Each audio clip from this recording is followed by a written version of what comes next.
he's allowed them through, so the race is on. This will be the last lap. Checkered flag will be out when they get round next time. So this is the last opportunity for BRYANT to take Hall. Is it a big enough gap for BRYANT?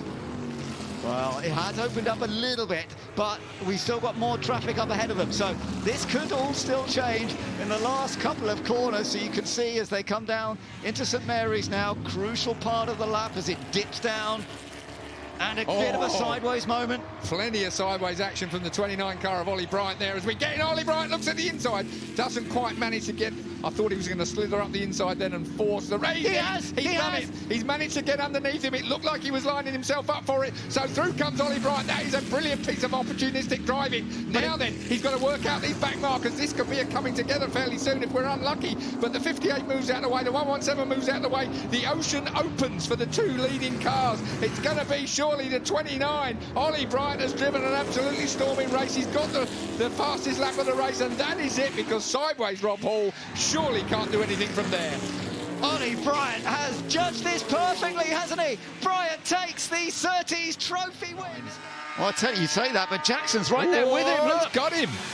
Oh, not yet, because we're into the twisty section where Gary's so fast. But has he lost a bit of performance? We did see that yesterday towards the end of the race. And you've got to say that Dan Jackson's got a real chance of winning the whole aggregate, because he was second yesterday and he's now at a shot of taking the win. And if not the win, he's still going to be right up there. Out 11. Now we've got the back straight all the way down 11th straight now, down towards Woodcote. Can this little 250 hang on, I wonder? It looks like he's got it covered to me. I've got to say that's a bit too big a gap as we get down, but there's a couple of back markers that could make a massive difference in the braking area. One of them being Maria Costello on bike number 9. It's going to be round the outside. Oh, I'm cutting to the inside. He's got it done. Back marker took his eye line. Now we're at Woodcote. He's going to try and ride round the outside of him. We've just got one more corner down towards the chicane, and it looks like the 55 has pinched it. Dan Jackson surely has got it done. He has. Gary Vines has been thwarted. He went the wrong side of the back markers.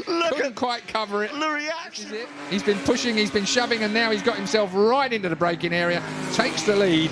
Fantastic. Remember Craig Davis, the man in second place in the red and black car. He lost out to Jake Hill in this race last year, and in this early stage of the race, he has now lost out to Jack Tetley. Oh, and Jack is really slithering and sliding that Chevy Camaro around. Taking loads of inside curb as well. You don't see a lot of that here, that's for certain, but plenty of inside curb to get the maximum amount of track. Watch this then, as he gets down the inside of him. It's a great move. Yeah, it was a good move. Let's just take a look at it. Got great drive onto this little straight, and once you're alongside, the corner is yours. Yeah, it was perfectly positioned and managed to hold on to it beautifully. So, great stuff from Jack Tetley. I think that was conceded as much as won in that particular situation. Once that big red and white car was along. Keith, if you're listening in on us, I hope you're enjoying the show, but you must be getting a bit worried about the fact that Andrew KIRKALDY is getting closer and closer to your car, or Susan's car, your pair car, because it is getting tight now. The gap has come right down. Yeah, he's right there now, isn't he? He'll be looking for the way by as soon as he possibly can. When you've got that close, that quick, you try and make the pass as early as you can. So through the chicane, and this is where the 10 car through here was absolutely superb. Got good exit again. And he's right with him down towards Madgwick, but we've got the number 5 car, and that's Tim Reed. That's going to be coming into focus any moment now, and turning in.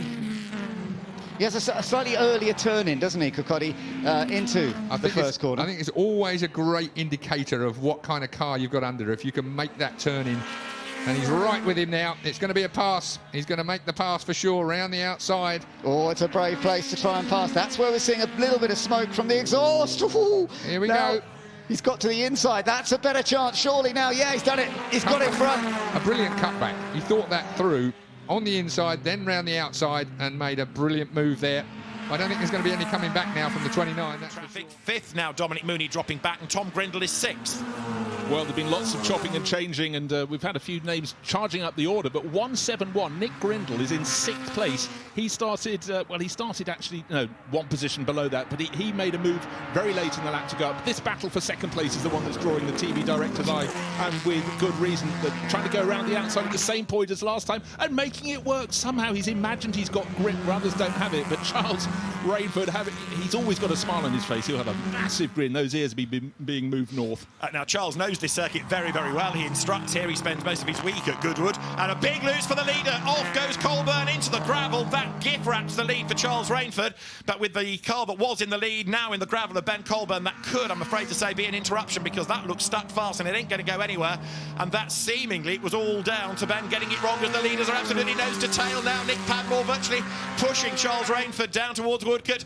Number 63 then, the White Rochdale Olympic, goes to the outside line. Nick Padmore surely isn't brave enough to go around the outside. No, he slots back in, looking for the inside line out of Woodcote, but he gets a face full of Charles Rainford's John Britton recreation midget as they come now then down towards the chicane up to the end of the lap. Nose to tail they come. Really great drive this by Charles Rainford to keep Nick Padmore at bay. I do sometimes wish the racing at the front was a little closer. How much closer would you like it to be? It is a skin of paint. The gap listed as 1/3 of a second on the start-finish line. Really unfortunate there for the race leader, Ben Colburn.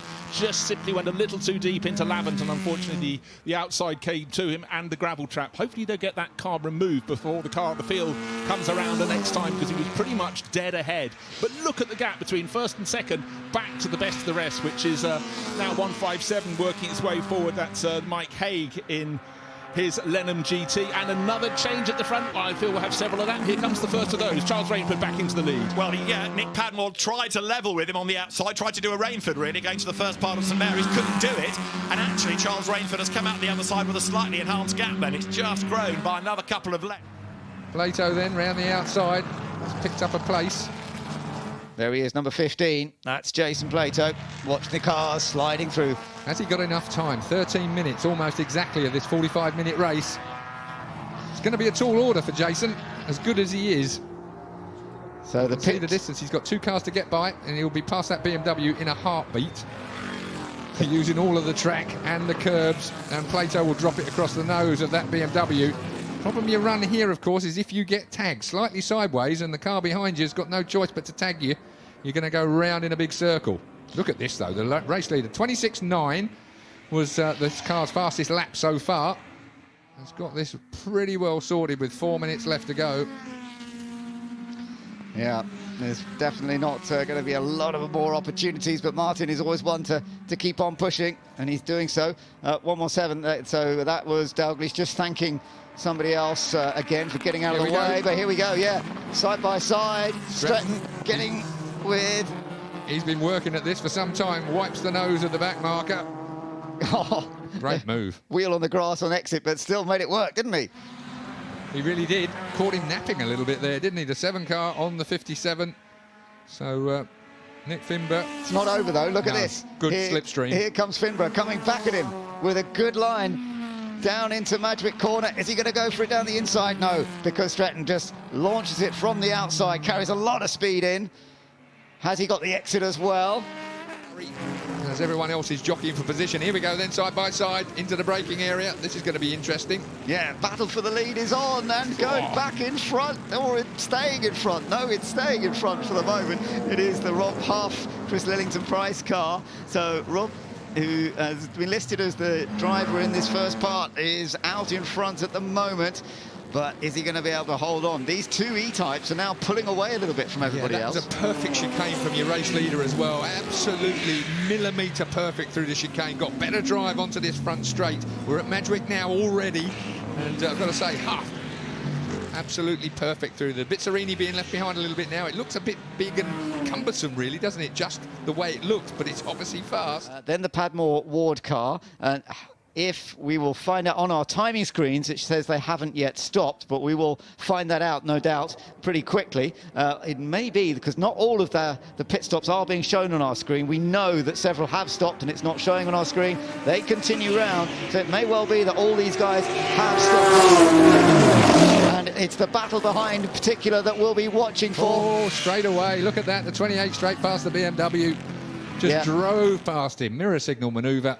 into second place. So that's Alex Buncombe, who's now taken over from Jack Tetley, the car that was leading early on, the one that got past Craig Davis and Jason Plato's car, which is still in the background. But that Chevy Camaro is flying here at Goodwood today and easing away immediately on the restart. Chased by the BMW, but that's not really going to be in the battle. The Capri could be, that's up there in reasonable shape. I think Guy Smith is in that car now, but Jason Plato's making a move. Still in the group, yeah, isn't he? Pushing. Front trying to get away is Steve Seaman. Jeremy Timms now under attack for that second place. You feel it's short, so maybe the place change will come down at Lavant. So Andrew Hibbard lines up, thinks about it, thinks better of it, possibly realising that he's got the pace in this. He doesn't have to go for broke quite so soon. He can get the tyres up to temperature. He's got the pace within the car, and so it is Steve Seaman then who leads. Now he needs to break the toe, but Jeremy Timms is right there behind him, and then the checkered flag, white and black Brabham of Andrew Hibbard in third place, lines up for a move on the inside line, heading down towards Woodcote. So Andrew Hibbard, who won the Formula Junior race at the members meeting last year from last on the grid, and round the outside into the lead of the race goes Jeremy Timms. Really, really impressive move that. So Jeremy Timms round the outside leads at the end of lap 1.